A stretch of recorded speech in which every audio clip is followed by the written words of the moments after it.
картага өзүнүн аялын койгондор бар. Ушундай оюндар болгон. Өзгөчө 90-жылдардан бери, 2000 жылдар тегереги менин аялым ушул жерде квартирада, экинчи этаж мынчанчы квартира, аялымды алып кетсең болот деп, аялын дагы кумарга картага коюп, картадан уткузуп коюп, аялын дагы берип койгондор бар. Аялы бир зөөкүрлөрдү колдо 20-тасынын астында калып кетип, анан кайра квартирасына келип, чогуу жашап аткандары дагы болгон. Мындай окуялар келип айтып, ошондо биздин ушундай окуялар болгон, никебиз кандай болот деп сурагандар дагы болгон. Кумар береке таппайсың. Кумар ойноп эч качан береке таппайсың. Жигит, азамат жигит. Эркек кишини 3 нерсе сындырат. Аял, кумар оюндары. Аял, кумар оюндары, арак ичимдиктери. Аялга барсаң, bunun жолу бар, давасы бар. Ар бир нерсенин давасы бар дегенде, аялдын дагы давасы үйлөнөсүң, бир татынакайды кызга үйлөнүп, аны жакшы көрүп калып, башка кыздардан кечесин. Аракты дагы таштагандарды көбүнө көрдүк тобо кылып. Таштагандар, эрки барлар таштайт. Кээде врачтар өлүп каласың ташта десе, таштагандар толтура. Бирок муну кумардыгы колуңду титиреп ушундай жаман нерсе, бунун давасы жок да. Мунун давасы, жалгыз давасы чыгып кетиштин жалгыз жолу Аллахка кайтуу, исламга кайтуу, Раббыңды таануу. Мындан башка жолу жок. Биз дейт, ошол окуяларды айтат. Ушул Казакстанга кире беришчилерди ал учурда посттор дагы жакшы маселе, чек арадагы ачык эле да. Биз ушундай крупный иштерди кылып, бизнестерди кылып, немеге кумар ойногону барат элек. Ошо Казакстандан границадан өткөндө эле оң жакта кумарканалар бар эле, ошол жерлерге кирип, Бишкектен дагы көп барат эле. Мен тааныган известный, азыр атын атабай эле коеюн, күчтүү тааныбал бизнесмендер дагы барат эле деп айтып атат да. Ошентип барып ойноп керет элек, барып ойноп жүрүп, акыры бул нерсеге кызыгып, Москвага чейин бара турган болуп калдык дейт. Москвага барып мен эстеймин дейт, ошентип ойноп жүрүп, сөзсүз кумарда уткан күнүбүз, сөзсүз бара турган жерибиз бир жакшыраак түн клуб болот эле, түн клубда сөзсүз түрдө кыздар болот, кыздар менен анан барып никесиз байланышыбызды кылып, ушундай эс алып жүрөт элек. Ошо биздин күнүбүз, түнүбүз ушул кумарга байланып калган дейт да. Күн сайын ушундай. Бирөө аманат деген нерсе түшүнүк жок бизде. Эгерде муну бир тууган эжем муну акчаны $1000 кармап тур дей турган болсо, үйдүн акчасы десе дагы келип туруп кумарга тигип салабыз дейт да. Неге бул жерде баягы утуп кетүү ишеничи 1000% дейт да. Утулуп калып 1% түзөт. Ошондо ишенич пайда болуп калат өзүңдө дейт да. Ошентип келип калган акчаны тиге бересиң, бул нерседе өзүң токтотуп калыш кыйын экен дейт. Мен эстейм, ушу Москвада ойноп жүргөнүбүздө барып ойнодук. Жаңы жыл саат 12-ге келгенде салюттар атылып, Москвада өзгөчө жаңы жылды күчтүү тосушат. Ошо 12 болгондо мен бир тыйынсыз, копейка рублсуз чыгып, өтө катуу ыйлаганмын дейт да. Көп сумманы алып киргенмин. Жаңы жыл күнү ушу уткузуп кайра чыкканмын. Биз ушунчалык территориямдагы достор менен ойноп, күлүп, ушинтип жыргап жүрүп, баягы бир күчтүү ушул жактагы системадагы адамдарды урматтап, сыйлап, ошол бир таанымал бизнесменди, казиносу, кумарканасы бар адамдын сөзүн эстеп, ал мындай деген эле, ушул арам жактан, казино жактан, кумар оюндары жактан байыйын десең, анда оюнчу болбо, сен ошол жерди куруучу бол деген сөзүн ойлоп, ушул нерсени өзүбүзгө мындай уран тутуп, символ тутуп, ошол кумаркана ача турган болдук. Биз ошо Казакстанга дагы ачтык, Москвага дагы ачтык дейт да. Москвага дагы ачтык. Эң жаман нерсе дамла билесизби не деп? Биз эки тараптуу оюн ойноп койдук дейт да. Сатуучу дагы болдук, оюнду уюштуруп берген адам дагы болдук, ойногон адам дагы болдук дейт да. Бул нерсе неге кыйын? Бул жерде кандай кылабыз деп ошентип айткан окуялар болгон. Биз чыга албай калабыз дейт. Ошол эле кумардан чыга албай калганбыз. Не кылсак болот, кандай кылсак болот? Урматтуу мекендештерим, урматтуу эр азамат жигиттер. Буларда балын карасаңыз, арам иштерди бүт бардыгын кылып атат да. Кыздардан дагы өттү булар, арактан дагы өттү, бирок келип кумардан баары чыга албай калды да. Эмне аркылуу чыгып кетти? Алланы тааныды да. Алланы тааныбаса чыга албайт эле булар. Тобо кылыш керек, кайтыш керек бул жолдон. Эң жаманы билесиңерби эмне? Эмне? Мисалы азыр бул жерде урматтуу мекендештерим, эки адам дейли дагы, эки адам. Бирөөсү кумар ойногон адам, бирөөсү кумаркананы ачкан адам дейли. Муну кумаркананы ачкан адам, муну кумарчы ойногон адам. Эми экөө ушундай турат. Бул келип 50 000 сомду, 100 000 сомду ойнойт дагы, бул казиного, кумарканага уткузуп коет. Бирок муну кумарчы казинодо ким канча уткузду, ким эмне уткузуп кетти, бул билбейт да. Бул жагы өтө жаман нерсе. Мына 50 миң сом уткузуп кетти келип. Бул өзүнүн башыга өзү жооп берет. А бирок мынау казиночу курган адам, бул жерде канча адам келип 20 сом уткузуп кетти, канча адам 1000 доллар уткузуп кетти, канча адам 100 миң доллар уткузуп кетти, муну билбейт. Эң өкүнүчтүү жаман нерсеси ушул да. Казино ачкан адамдын акыбалы акыретте өтө оор болот. Ачкан адамдын абалы өтө оор болот. Себеби ага миңдеген адам келип уткузуп кетет, какышып кетет, налып кетет, нәлет айтып кетет, лаанат айтып кетет.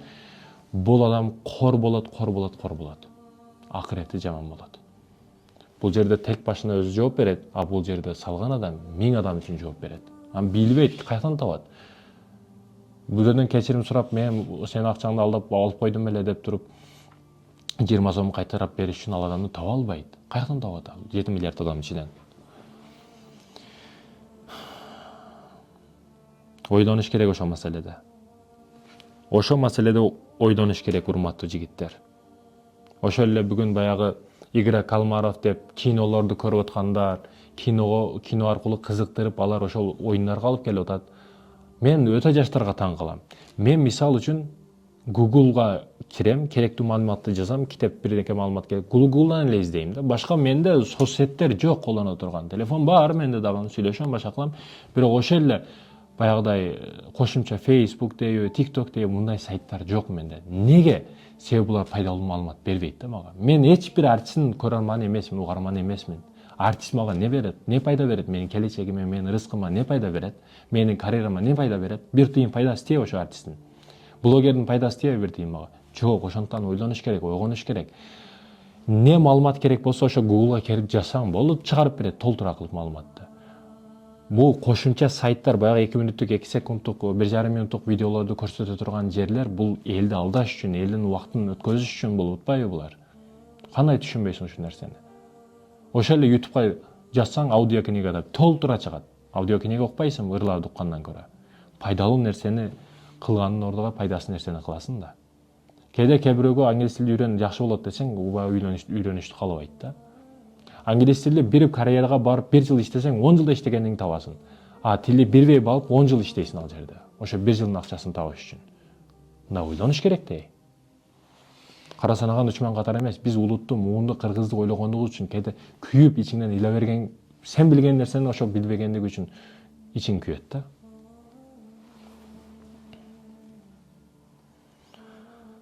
Ошол казино оюнчуларды айтып атасыңар силер. Казиночулар, баягыларды, аларды акмак деп атасыңарбы? Ушул играларды, ушул лотереяларды ойлоп таап элге чыгарып жаткандары силер акмак деп ойлоп атасыңарбы? Алар өтө күчтүү, өтө акылдуу. Алар математика, сен мектепте окуган программаларды качан эле окуп жаттап бүтүп, анан ошол нерсени иштеп чыгарышат. Бөлүшөт. Ошко 10 миң доллар, бешекке 15 миң доллар деп бөлүп коюшат, утукту берип коет. Андан кийин Кыргызстанга 25 миң, 15 миң, 30 миң долларды бөлөт да, кайра 30 миллион доллар, 40 миллион долларды кайра алып чыгып кетип калышат. Десе бир дос келип, жипте минип келип, мен ушундай баягы иградан утуп алдым дейт да, мактанат.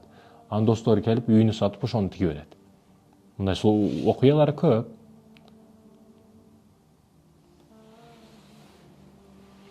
Алар акмак эмес. Алар китебини жеп койгондор. Алар эч качан бир тыйын бекерге берип койбойт. Баягы балыкчы келип туруп балык кармайын деш үчүн кичинекей куртту бирдекени коюп коет. Кичине бирдеке бериш керек балык кармаш үчүн. Курт 1 тыйын турат, а балык 10 тыйын турат.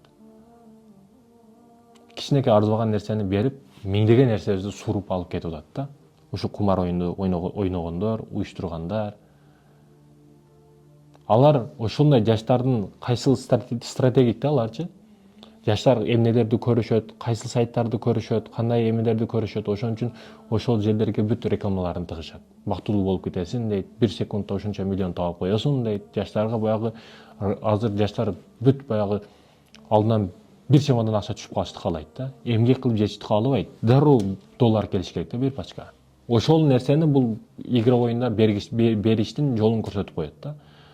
Мынау да окшоду деп туруп, өзүнүн бир тууганына берген 1000 долларын реклама кылдырып чыгарып, кайра ошону көрсөтүп, жаштардын мээсине сиңирип, анан барып акча тиккенин билбей калат жаш жигит.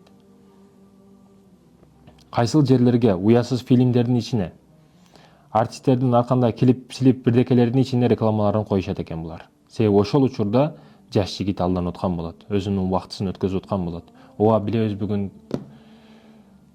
интернет жашоосу сулуу кооз жашоо. Бирок ушул сулуу кооз жашоого убактысын өткөзүп алданып жаткан жаштар өтө көп. Жаштар алданбагыла. Кумарга берилбегиле. Игра кальмар деп дагы кино чыкты. Бунун көрүшүнүн не пайдасы бар? Мисалы көрдүң ушу кинону, сага бир тыйын пайда бердиби же жокпу? Сериал көргөндөргө өтө таң калам. Силердин өмүрүңөр ушунчалык көппү? Убактыңар ушунчалык узунбу силердики? Түрк сериалдарды көрүшөт. Сериал көрөт, сенин убактың бар ушул нерсеге. Bir kız менен bir жигиттин баш коюш үчүн, никени үйлөнүшү үчүн bir сериал тартылат да. 100 серия, 200 серия тартылат. Bir эле кыз менен bir эле баланын, ал ушул эле сериал. Элди алдап атат, элди ишендирип атат ошол нерсеге. Кыз башкасы менен жүрүп кетет, бала ага кетип калат, буга кетип калат, ортодо кыянатты, кызычуу, уруш, зина бардыгы бар, арагы бар, бардыгы бар. Ушул нерсени көрүп отурат да, 200 күн, күндө 1 сааттан убактысы ошол нерсеге кетет. 200 күн, не деген убакыт? Мага берсе билесиңби, ал убакытта мен не кылып салам? Эссиз өмүр. Эх, өмүр дейт го, өткүнчү өмүр. Эссиз өмүр, деп баткендик бир аксакал айтып калат эле. Эссиз өмүр, Ошондуктан эр-азамат жигиттер, силерге түзмө-түз кайрыларым, бул алдамчы, калпчы оюндарга убакыт сарптабагыла. Дароо келген акчаны алыш кереги жок. Сен өз эмгегиң менен жет, тажрыйбаң менен жет, ага эмгегиң менен жет. Дароо байып кетем дебе. Семиз адам дароо арыктайм деп аракет кылбай эле койсун. Себеби ал вес жылдар өтүп бир канча жылда чогулган. Дароо бир айда арыктап кара албайт. Ошол сыяктуу эле сен дагы дароо байып калышты ойлобо. Көтөрүлүп кетишти, боп кетишти ойлобо. Өзүңдүн адал пешене териң менен жетесиң. Алдамчы курстарга алданып калба. Алдамчы лотереяларга алданып калба. Өмүрүңдү, убактыңды ар кандай жаман арам иштерге менен өткөзүп койбо жигит. Сурагы өтө катуу оор болот.